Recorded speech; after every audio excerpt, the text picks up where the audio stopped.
ভাই, বাংলাদেশের বামহাতি ফাস্ট বোলার শরীফুল ইসলাম, তাকে নিয়ে একটা মজাদার তথ্য দেই। সেটা হচ্ছে, শরীফুল ইসলাম বাংলাদেশের একমাত্র টি-20 প্লেয়ার যে কিনা আন্তর্জাতিক টি-20তে সিরিজ সেরার পুরস্কার পাইলেও এখন পর্যন্ত কোনো ম্যাচ সেরার পুরস্কার পায়নি ভাই।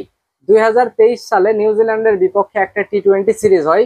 সেইখানে প্রথমবারের মতো বাংলাদেশ নিউজিল্যান্ডের মাটিতে নিউজিল্যান্ডকে একটা ম্যাচে হারায় এবং সেই সিরিজে বাংলাদেশ 1-1 ড্র করে। ওই সিরিজে শরীফুল ইসলাম তার দুর্দান্ত বোলিং এর কারণে সিরিজ সেরার পুরস্কার পায় এবং যেই ম্যাচটা বাংলাদেশ জিতে গেছিল ওই ম্যাচটাতে ম্যান অফ দ্য ম্যাচ হয়েছিল মাহেদী হাসান। হ্যাঁ, এইরকম ক্রিকেটার কিন্তু বাংলাদেশের ওয়ানডে এবং আপনার টেস্ট এই দুইটা ফরম্যাটেও আছে। তাদের এন্টায়ার ক্যারিয়ারে তারা কখনো ম্যাচ সেরার পুরস্কার পায়নি।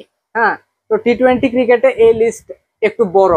কে কে আছে এই লিস্টে সেটা আমরা একটু দেখি, যারা কিনা এখন পর্যন্ত বাংলাদেশের হয়ে অনেকগুলো ম্যাচ খেলে ফেলছে কিন্তু কোনো ম্যাচ সেরার পুরস্কার পায়নি। 1 নম্বর হচ্ছে শরীফুল ইসলাম, 48টা ম্যাচ খেলে ফেলছে, এখন পর্যন্ত কোনো ম্যাচ সেরার পুরস্কার পায়নি।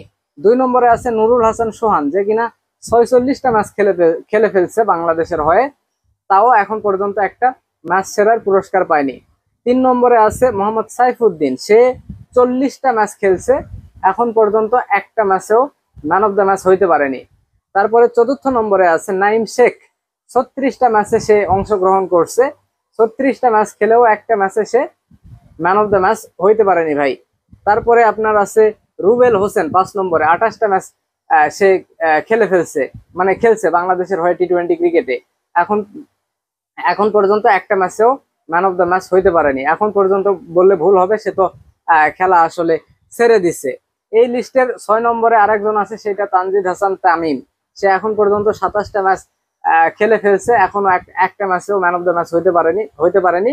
লাস্ট তৃতীয় টি-20 লঙ্কানদের বিপক্ষে যে দুর্দান্ত একটা ইনিংস খেলছে, ওই ম্যাচটাতে আসলে ম্যান অফ দ্য ম্যাচ হওয়ার দাবিদার ছিল তানজিদ হাসান, কিন্তু ওই যে মাহেদী হাসানের মানে দুর্দান্ত বোলিং এর কারণে সেটা হইতে পারেনি।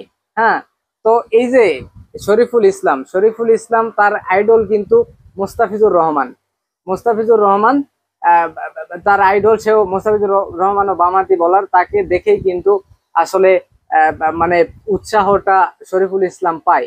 তো এই মুস্তাফিজুর রহমান কিন্তু তার ক্যারিয়ারের 92টা ম্যাচ খেলার পর টি-20 ক্রিকেটে ম্যান অফ দ্য ম্যাচ হয়েছিল। তো এই তার মুস্তাফিজের শিষ্য শরীফুল ইসলাম, সেও কিন্তু ওই পথেই যাচ্ছে। এখন পর্যন্ত 48টা ম্যাচ খেললেও ম্যান অফ দ্য ম্যাচ হইতে পারেনি, 92টা ম্যাচ হইতে কিন্তু এখন অনেক দেরি আছে। হ্যাঁ, তো দেখা যাক মুস্তাফিজের শিষ্য আহ, আসলে প্রথম ম্যান অফ দ্য ম্যাচ কততম ম্যাচে গিয়ে হইতে পারে।